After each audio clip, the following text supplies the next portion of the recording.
I know this looks bad, but you have to believe me. I did what I thought was best at the time.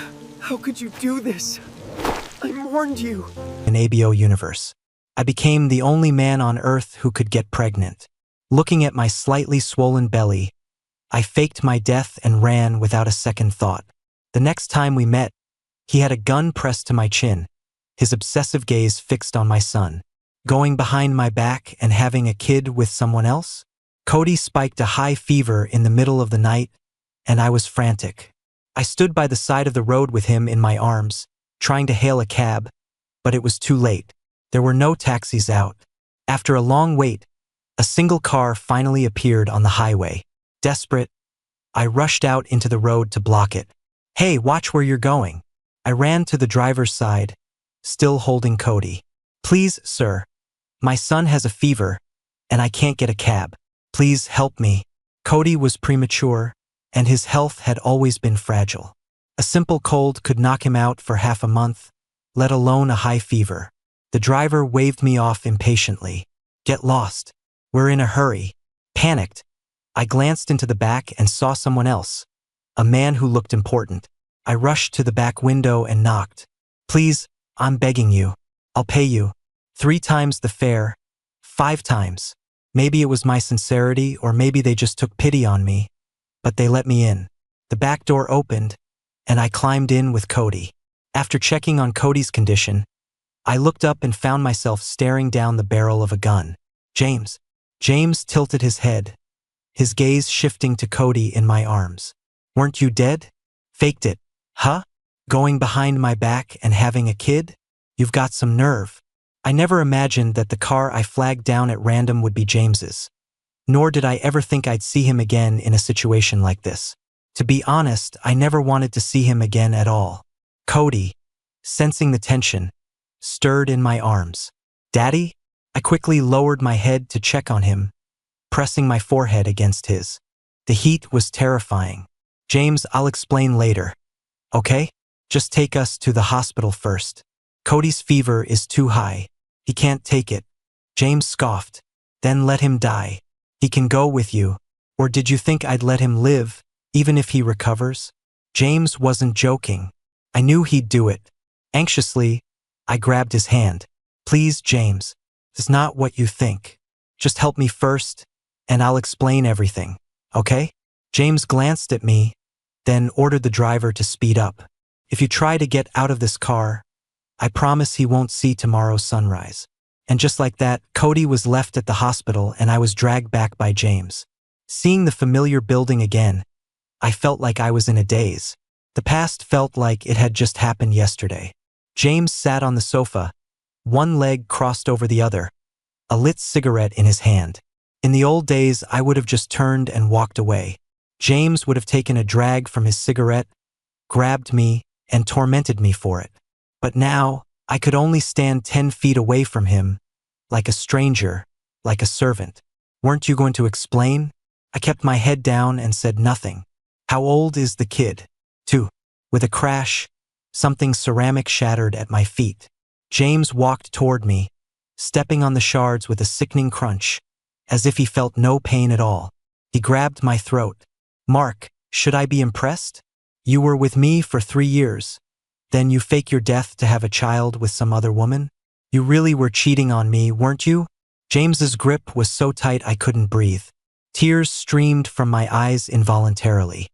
He kept his hand on my throat but leaned in and licked away a tear. I could hear the soft sound and his words. "Salty. So you are human after all. If you're human, how can you be so heartless?" He suddenly let go, shoving me aside. "Seems I was too good to you before. That's why you had the chance to make a mistake." James wiped his hands as he spoke, as if he had just touched something filthy. "Maybe if I kill him, you'll finally learn your lesson." In a panic, I screamed, "Don't. If you kill him, you'll regret it, too." James laughed as if I'd told him a joke. "I'd love to kill you. Why would I care about killing some bastard child? How could I forget?" This was James, heir to a DC political dynasty, raised with absolute power, from a family whose influence was immense. In this whole city, who didn't know his family? Who didn't know James? I'd love to see what I have to regret. I scrambled to my feet and ran to block his path, completely ignoring the pain from the broken shards on the floor. Cody is my child. I gave birth to him. James roared with laughter, then lunged forward, grabbing my neck and slamming me against the wall. Nice try, Mark. I'd love to see what kind of woman could make you so protective. Didn't you used to value your pride so much? When I was forcing myself on you, when you were crying like a little girl, why didn't you mention you could give birth then? He pressed my face against the wall from behind. His words whispered into my ear, each one more devastating than the last. It wasn't because of the 3 years he'd held me captive. It wasn't because of his attitude now. It was because I really could give birth. I still don't know why, during my 3rd year with him, I suddenly awakened a second gender and became an omega. When I left James 2 years ago, it wasn't because I truly hated him. It was because I found out I was pregnant. By then, our relationship had become more stable. I was still resentful, but I had stopped trying to leave him. He was on a business trip in Europe, and for 2 weeks, I couldn't stop throwing up. I couldn't keep anything down and looked like a wreck. Later, I was having dinner with Chloe when I got sick again, and she dragged me to the hospital for a checkup. That's when I found out I was pregnant. My first reaction to the news was to run. I was a man. I had been under another man for 3 years. Everyone in the city knew James was keeping a man. No one said anything to my face, but behind my back, they called me a rent boy. Those words bothered me at first, but James protected me. Though his family gave me hell, he never let anyone say a bad word about me in public. After a while, the rumors died down and I stopped trying to run. But I was pregnant. I was a man and I was pregnant. When the doctor told me, I broke down, agonizing over whether to keep the child or to run. So I faked an illness and had the housekeeper take me to the hospital. On the way, there was a car accident and I faked my death to escape. Chloe helped me arrange everything. What are you crying for? Didn't you say you gave birth to him? Why are you crying? I hadn't even realized I was crying. I struggled, but I couldn't break free. I mumbled I really did give birth to him. James, furious, laughed again and dragged me upstairs, throwing me onto the bed. As he loomed over me, I felt like a fish pinned to a cutting board, unable to escape. I lay there stiffly as James wrapped his arms around me, holding me tight. Don't tell me you actually think I'm still interested in you. Then he closed his eyes and ignored me. Soon, I could hear his soft, even breathing. After he was sound asleep, I carefully started to get up. But before my feet could touch the floor, in such a hurry to see that woman, are you? James's voice sounded teasing, but it was ice cold, with no trace of sleepiness. He hadn't been asleep at all. He sat up and methodically straightened his clothes. From now on, you don't leave this room without my permission. My head snapped up to meet his gaze. He reached out, grabbed the back of my neck, and pulled me close. Try to run again, and I'll make sure you never see your son again. I grabbed his hand. Take me to the hospital. When we got to the hospital, Cody was already doing much better. His fever had broken, though his little face was still flushed. Chloe was there, sitting right by his side. When she saw me, she rushed over and checked me from top to bottom. Are you okay? I shook my head. She knew all about the years James had kept me. She was my best friend. She knew I was gay. She knew I was pregnant. And she knew everything that had happened between James and me. Chloe believed James was the reason I had suffered so much. If it weren't for him, I wouldn't have gotten pregnant. And I wouldn't have been so lost and alone raising Cody by myself. I wouldn't have become so timid and insecure. As Chloe passed James, she didn't even glance at him, just pulled me over to see Cody. Cody woke up for a bit earlier. He was asking for you. I stroked Cody's still warm cheek, my eyes welling up. As I stood there lost in thought, Cody woke up. Mommy, is Daddy here? Chloe, seeing how hard it was for me to raise Cody alone and worrying that he'd be affected by not having a mother, had offered to let him call her mommy. I was endlessly grateful to her for that. She was my best friend and my family. Chloe took Cody's little hand. Daddy's here, sweetie. See? Right here. I steadied myself, but just as I reached for Cody's hand, James forcefully pulled me out of the room. Ha, so it was her. Back then, I checked the security footage. I saw you had dinner with her, went to the hospital, and then a few days later you died in a car crash. You've got a lot of nerve, bringing that woman right in front of me. I was worried about Cody and in no mood to argue with him. No, that's not it. Just let me see Cody. I chatted with Cody for a while until he got sleepy again. I asked Chloe to watch over him for a few more days, because I knew James wouldn't let me go, especially since he thought I had betrayed him. James didn't take me home. He took me to Elysium. Elysium was a famous club for the city's elite. The people who came here were either rich or powerful, and the parties and prices were staggering. When James led me into the private room, the noisy space fell instantly silent. Holy shit. Well, look at that. Looks like Mr. Astor has finally decided to move on. I kept my head down, silent. The men speaking were James's friends. His closest friend was Hayes, the youngest son of a famous tycoon. The other two were Matt and Connor. They weren't as close to James and were the ones who used to call me a rent boy. Hayes circled me, and James kicked him for it. This is one hell of a look-alike. Hayes was a classic playboy, and his words rarely made sense. But even I had to admit, you'd be hard-pressed to find another guy in the whole city with natural fox eyes like mine. James said nothing. He sat in the middle and I sat beside him. He didn't say a word to me the entire time. He called over girls to drink with him and ordered all kinds of services. He had a great time treating me like I was invisible. It wasn't that I wasn't angry, I just didn't have the right to be. Before, if James came home from a night out smelling too strongly of smoke, I would have coldly kicked him out of bed. Years ago, because we'd gotten off to such a bad start, I was always cold to him, but it wasn't like I didn't have feelings for him. The door to the room opened, and another familiar face walked in. Lindsay, the daughter of the Lynn family. Lindsay saw me and her mouth dropped open in shock. James waved her over, shooing away the random women around him and motioning for her to sit next to him. Lindsay glanced at me before sitting down beside James and starting to flirt with him. I always knew that Lindsay had a crush on James.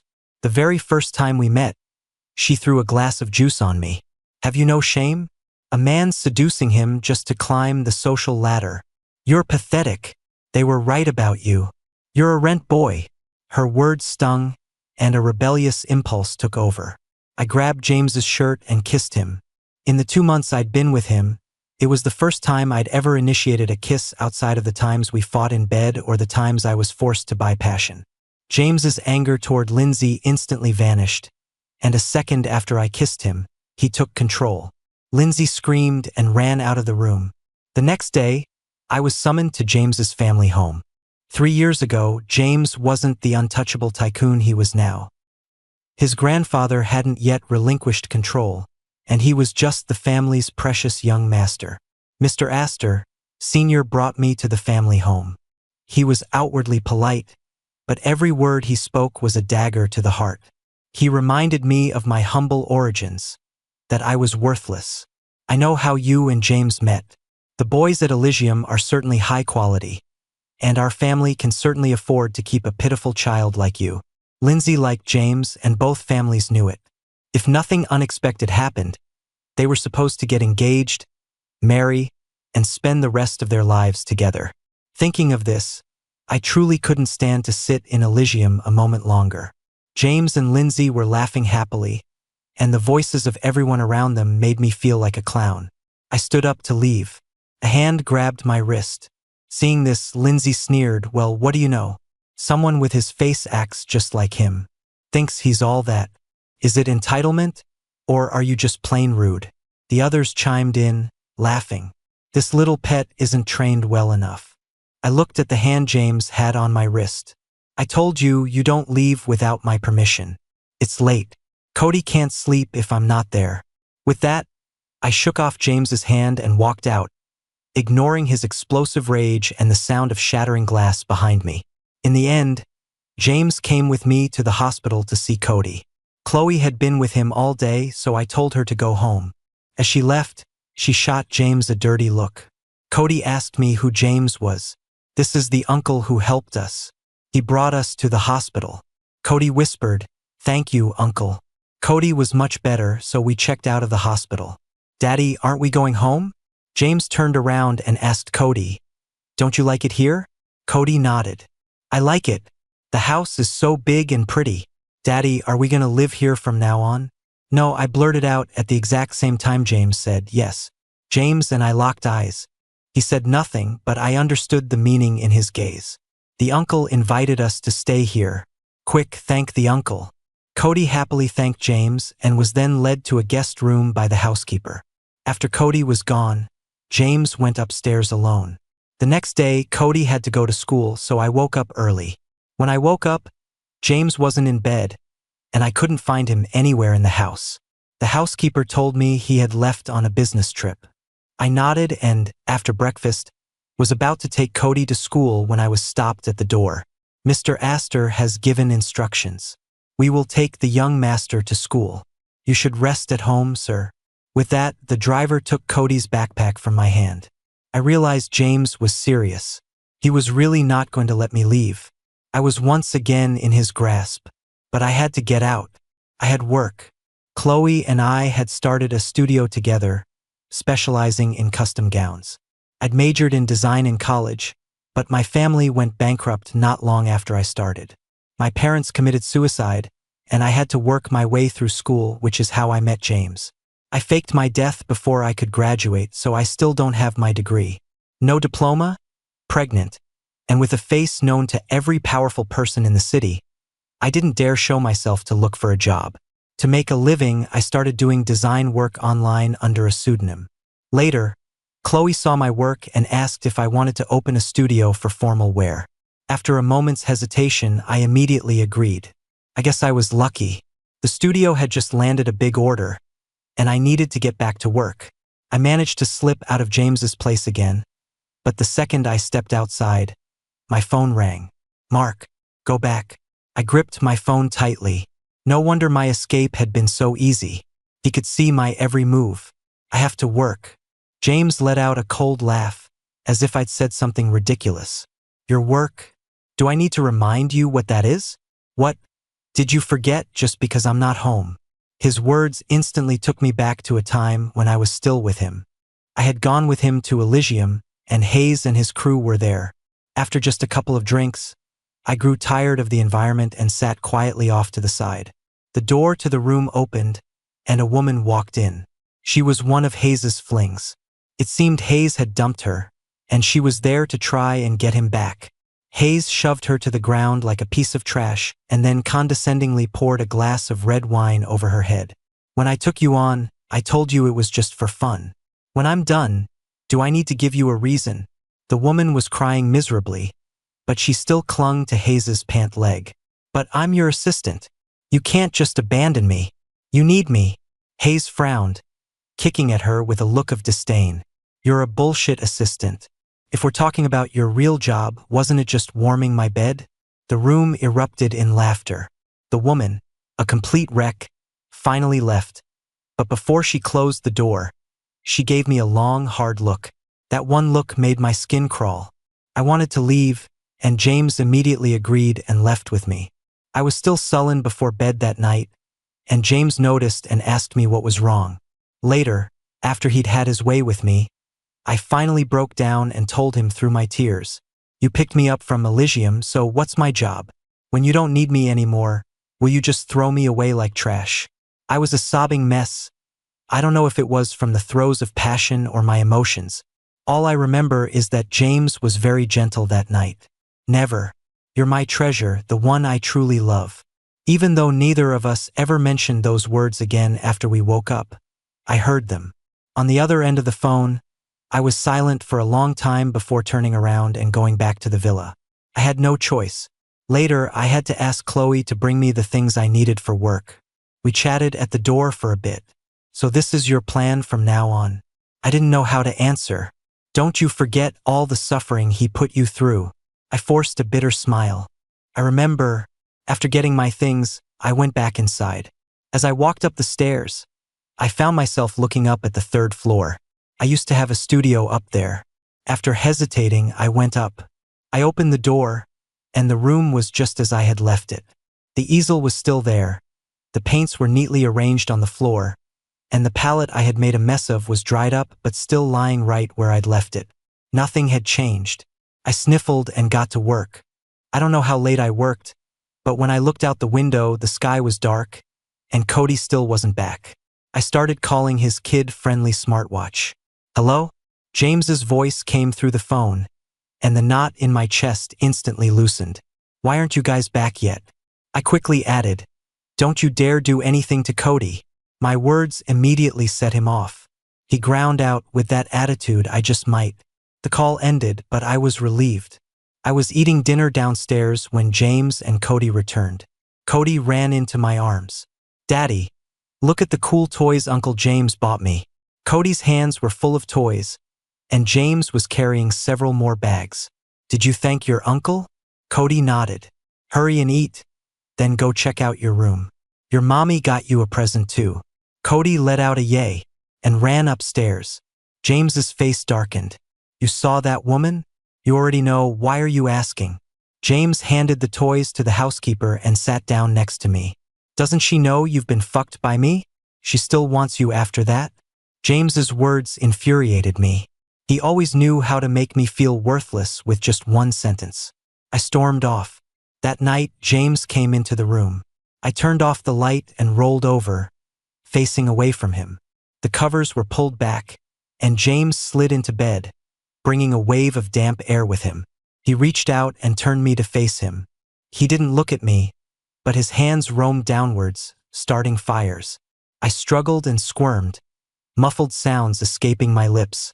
James knew my body intimately. 3 years had been more than enough time for him to learn me.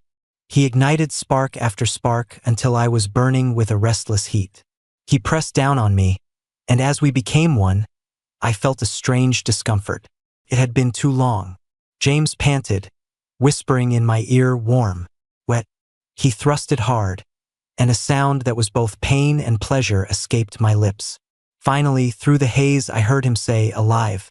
I was exhausted. In the haze of sleep, besides the ache in my lower back, I felt a pair of large, warm hands pull me into an embrace. I thought I heard someone whisper, "What am I supposed to do with you?" When I woke up, James was already dressed and starting on his tie. Seeing I was awake, he walked over with the tie in hand. "You do it." Following the principle of when in Rome, I tied his tie for him.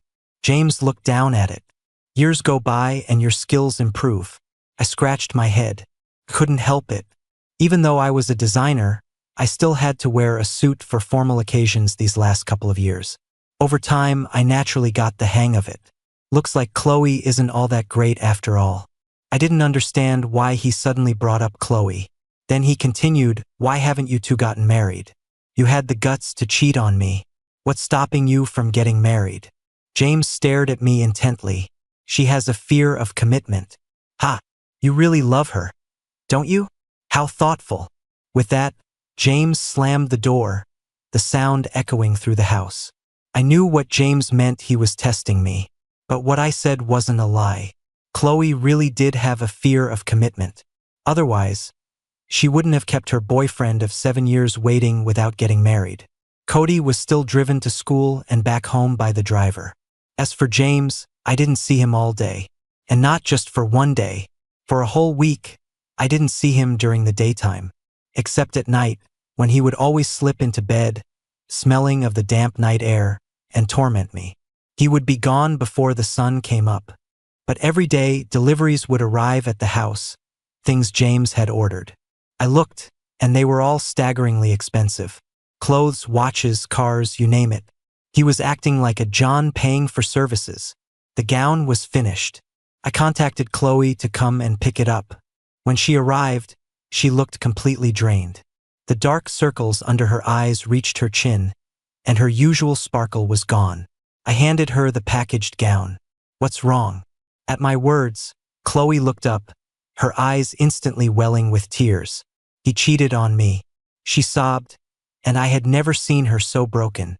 She wasn't wearing any makeup, her clothes were wrinkled, and her face was tear-streaked and lifeless. Chloe's voice was hoarse as she cried, "I never thought he would cheat on me." The he she was talking about was her boyfriend of 7 years. They had been together since high school, from school uniforms to graduation. We all thought they would get married. I had asked Chloe before why she wasn't married yet. She said she was afraid of commitment. He knows I'm scared of marriage, so he doesn't pressure me with proposals. We're taking it slow. At first, I thought it was nice, but over time, it started to feel strange, though I couldn't put my finger on why. It wasn't until today that I realized he was using her fear as an excuse, dragging things out because he didn't want to get married but didn't want to break up either. Chloe was crying so hard she could barely stand. After putting the gown in her trunk, I drove her home. My phone kept ringing, but I was too busy to answer. Worried something might happen, I decided to stay with her. I sent a text to Cody, telling him to go to sleep. James didn't call again. I figured Cody would tell him where I was. Chloe and I went to a bar and got a private room.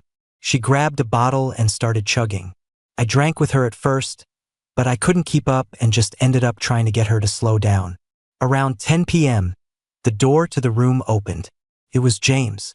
He looked at me and Chloe. Chloe was wearing a sexy dress. In her words, it was a wild night, and she was going to have a hot one-night stand. I was leaning in close to her, trying to stop her from drinking more. James's eyes instantly turned red. He yanked me away and dragged me out of the room. Chloe, we can't just leave Chloe. James didn't say a word, just strode toward the exit. You've got it all wrong.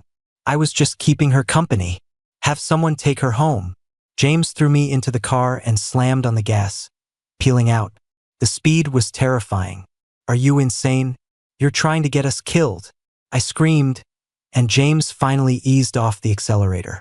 She just broke up with her boyfriend. I was there for her. James slowly pulled the car over to the side of the road and stared at me, his eyes burning. I knew he wanted an explanation, but I hadn't done anything wrong. She came to pick something up this afternoon, and that's when I found out she broke up with him. She said she wanted to drink, and I was worried about her, so I came with her. James sneered. You two have a unique way of showing your love. Are you crazy? We're best friends. Best friends? The kind who have a baby together? I snapped and slapped him across the face. I had told him so many times that I was the one who gave birth to Cody. He called Chloe mommy simply because he didn't want to be made fun of by other kids. After the slap, James pressed his tongue against the inside of his cheek. I saw his Adam's apple bob, and his eyes narrowed dangerously. He started the car again, driving at a much more normal speed this time. As soon as we walked in the door, the cook saw us and waved me over. Just a moment, Mr. Shaw. I'll bring you your soup. She brought over a bowl of fish soup, talking as she walked. The master said you were drinking on an empty stomach and that your stomach would be upset. So he had me make this soup for you ahead of time. Please try it and see if it's the same as you remember. Drink it while it's hot. The cook was the same one from years ago. She knew I preferred lighter flavors. But as soon as the soup was placed in front of me, the smell hit me, and I gagged and ran for the bathroom. James froze for a second before running after me. The cook was terrified and quickly tried to explain, but I always remember his tastes. It shouldn't be like this. I waved my hand, letting her know it wasn't her fault. James was scared to death. His face was pale as he patted my back. Once I had recovered, I jabbed my elbow into his stomach and angrily pushed him out of the bathroom. Ever since I'd started sleeping with James again, I'd been terrified. If I could get pregnant once, I could get pregnant a second time. I couldn't take birth control pills, so I just had to be careful. I had secretly bought the pregnancy test earlier today. As expected, 2 lines. 2 tests, both with 2 lines. Seeing those familiar 2 lines again, the same feeling of horror washed over me. I was afraid of being discovered, of being ridiculed. Not even Cody knew that I was the one who gave birth to him. I had him call me daddy precisely to tell everyone that I was just a normal, ordinary father. A man. While I was still trying to figure out what to do, the bathroom door was unlocked from the outside with a key. When I saw James, my first instinct was to throw away the pregnancy tests. But before I could, he snatched them out of my hand. A long time passed, so long I thought my blood had frozen. You're pregnant? I didn't say anything. So you and Chloe really are just friends? I was so furious I raised my hand to slap him again. Was this really the time to be asking about my relationship with Chloe? Shouldn't he be asking why I had pregnancy tests, why there were 2 lines, why I was a monster? James grabbed my hand and gently kissed it. He lowered his head, pressing his forehead against mine. Can I touch your stomach? I hesitated for a moment but nodded. What I didn't expect was for James to kneel down, lift my shirt, and gently press a kiss to my belly. Then he laid his ear against my stomach, listening. It's too small. You can't hear anything, I said quietly. James stood up and hugged me. I'm sorry. Then go die. James laughed, and I could feel the vibration of his chest as I leaned against him. I can't die. I have to live so I can keep tormenting you. The next day, James took me to the hospital. I didn't want to go. Felt too strange. Let's just get a checkup, okay? I promise it'll be perfectly safe. Don't you want to know how it's doing? I don't. It was true. I didn't feel like I loved this child. In fact, I didn't love Cody before he was born either. Being pregnant, these babies, they made me feel like a monster. James seemed to understand what was upsetting me. We'll just get a checkup. If you don't want to keep it, then we won't. After a lot of hesitation, I went to the hospital with him. The checkup showed that everything was fine. This baby was much healthier than Cody had been. Holding the results, my eyes started to well up. What's wrong? It's okay, don't be scared. James held me, patting my back gently, as if comforting a small child.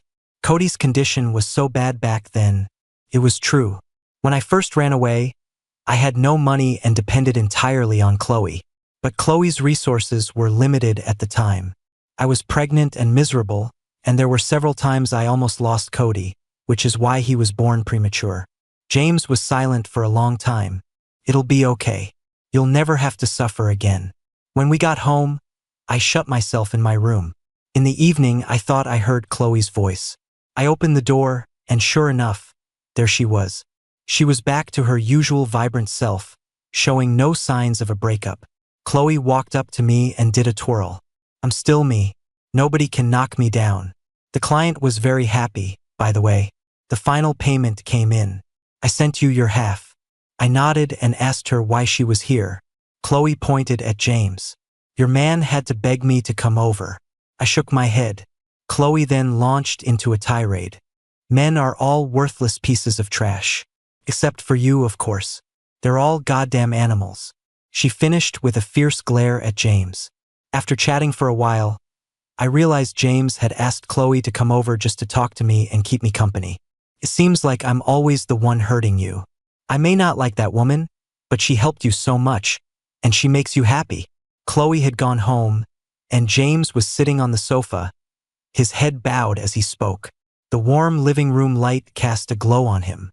He was such a big guy, but he looked like a sad puppy. I don't want to have it. James's eyes immediately turned red. I'll make an appointment with a doctor for the procedure. He picked up his phone and started to walk toward the study. I grabbed his wrist.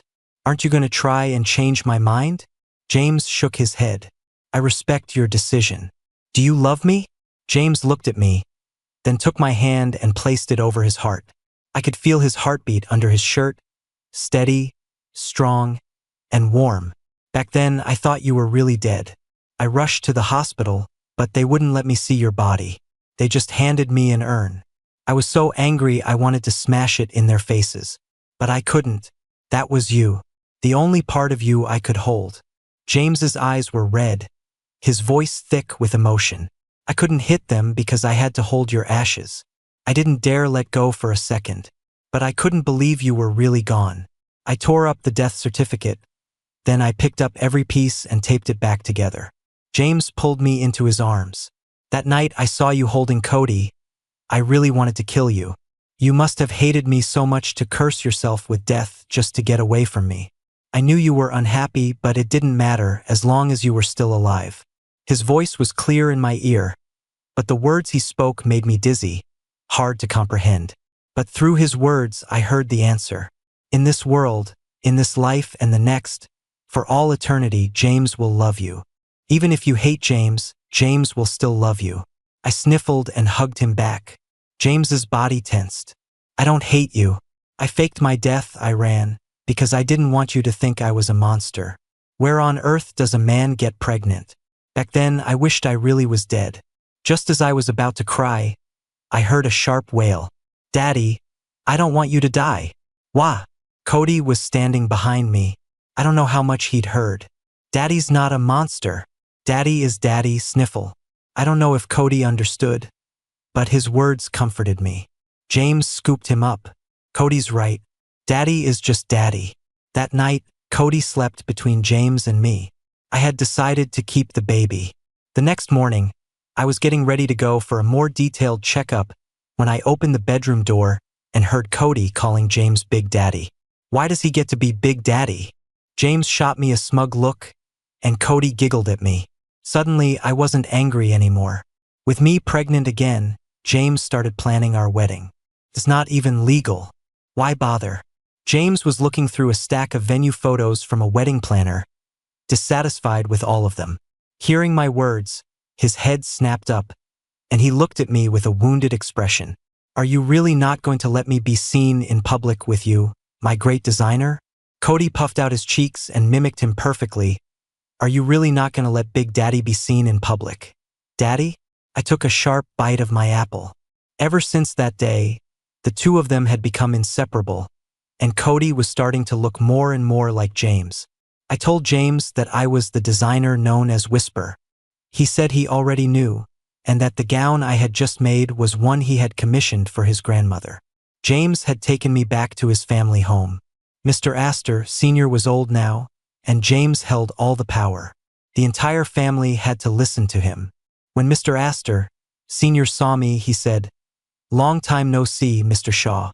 You're as handsome as ever." I pressed my lips together and said nothing. Cody, say hello to Grandpa. Cody ran out from behind James, not at all shy, and sweetly called out, "Grandpa." Before dinner, James and his grandfather went into the study and talked for over half an hour. After that, Mr. Astor, Sr. seemed to tacitly accept my presence and was especially affectionate with Cody.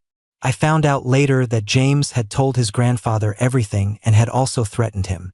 Don't try to get rid of him again. If he leaves, I'll destroy this family. You have a grandson now, and you might have more in the future. Just enjoy your retirement. I was shocked at first, but then I was happy. He had gotten my revenge for me. Later, on the day the baby was born, I found out something else. The day I had my C-section, James had surgery too, a vasectomy. When the baby was born, he didn't even look at it. He ran straight to my side and took my hand. "You worked so hard, Mark. I love you." I squeezed his hand and saw that Cody's eyes were red too. "I love you too. I love you both."